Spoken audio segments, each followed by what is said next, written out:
Hi, this is Tim of the 1916 Company. Welcome and thanks for logging on. If you love this watch, email me, Team Mosso at the1916company.com for purchase pricing and availability questions concerning this watch. Today, a 2022 model launch from Glashutte Original. This is the PanoMaticCalendar, the ancient brand's first ever annual calendar, and since 1845, Glashutte Original is the oldest large-scale, continuously operating German watch brand. So they are Germany's version of Vacheron, so to speak.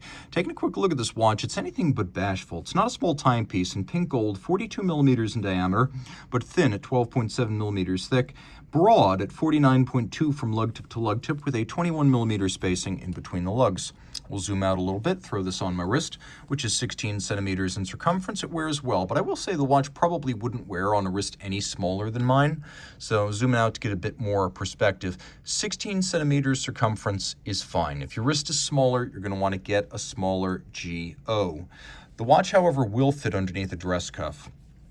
Looking at the strap and the buckle, you can see the buckle is a large and medium scale alligator leather cut that is substantially bolstered or stuffed to add to its volume. It's a nubuck-like sanded texture, so it has a velvety sheen to it and it feels the same. You can see a folded edge right here with a monotone stitch, and on the bottom, a more conventional calfskin leather. Brand new factory strap, no crimping, no gouging. Taking a look at the buckle itself, it's a twin trigger double fold that is quite substantial in the hands. You have to press both triggers to pop it open. You can see Brogioli makes this part for Glashutte Original. They're the supplier of that clasp. You can see the company logo with polish, satin, and media blast. The chassis of the buckle is also curved to match the underside of your wrist.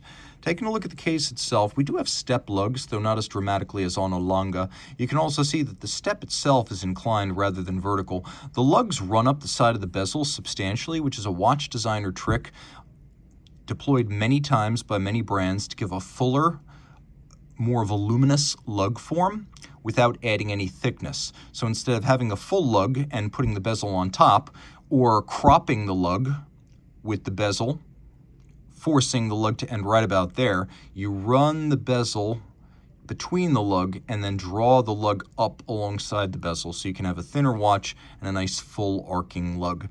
There's a diminishing bevel that actually thins out towards the end of the lug. We have satin finish all the way across. We have a vertical lip and then a concave lip to the polished bezel, and a Geo branded crown with polish and media blast. A trigger adjuster for the moon phase, and then the dial itself actually has a little bit of luminescence, which you're going to see now, and a sort of a silver opaline primary dial with a concentric pattern or azurage for the hours, minutes, and seconds. Now there is a hacking function, so you can stop the watch and set it to the second against a reference time. And then there is a double quick set. Notice the indication of the month right here. With a month and a date, we have an annual calendar, a watch calendar system that only needs to be corrected once annually during the jump from February to March. And so we have a quick set for the month just like that. It's actually quite fun to play with. Then we have a flush disc double-digit date that also features a quick set mechanism. Rolling it all over, we have a fascinating movement. Now this is the caliber 92. So what you're looking at is caliber 92-09 automatic winding with a 100-hour power reserve, a 4 Hz beat rate, hacking seconds, double quickset, annual calendar, 53 joules, anti-magnetic silicone hairspring, and then it features a 6-position adjustment that is one more than a standard chronometer. And as you can see, a duplex swan's neck fine adjustment mechanism, a fully hand-engraved balance bridge, and for the most part, we'll stop the balance here.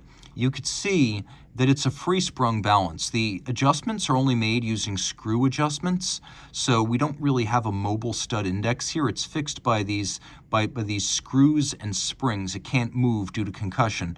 And the timing of the balance also can't be moved due to concussion due to the timing screws that are moved apart or together in pairs to change the timing. So we effectively have a free-sprung watch with a full balance bridge to make it a little bit tougher than a standard dress watch automatic. You can see the solarization of this reduction wheel, the winding system, gorgeous. Stripes across the bridges, 3/4 style. The general look of the barrel bridge and the train bridge is that of a 3/4 bridge, to reference 19th century and early 20th century East German pocket watches. This is all 50 meters water resistant, though it doesn't say. It's actually considerably more than the dress watch standard of 30. Taking a look, you can see that we've got bevels, primarily mechanically applied, but handsomely so. Fired blued screws, but we also have polished screws. And the engraving of the balance bridge truly is hand engraving. You can also see engine turning below it with Inca block shock protection because, after all, member of the Swatch Group. Lots to love here. Long power reserve, a cool calendar, a unique display of the calendar, a size that's large but not outlandishly large, and even a little bit of loom. Plus, first is a flag that flies forever, and this was the first annual calendar from Germany's oldest watch manufacturer. So reach out to Team Mosso at the 1916company.com for purchase and pricing details.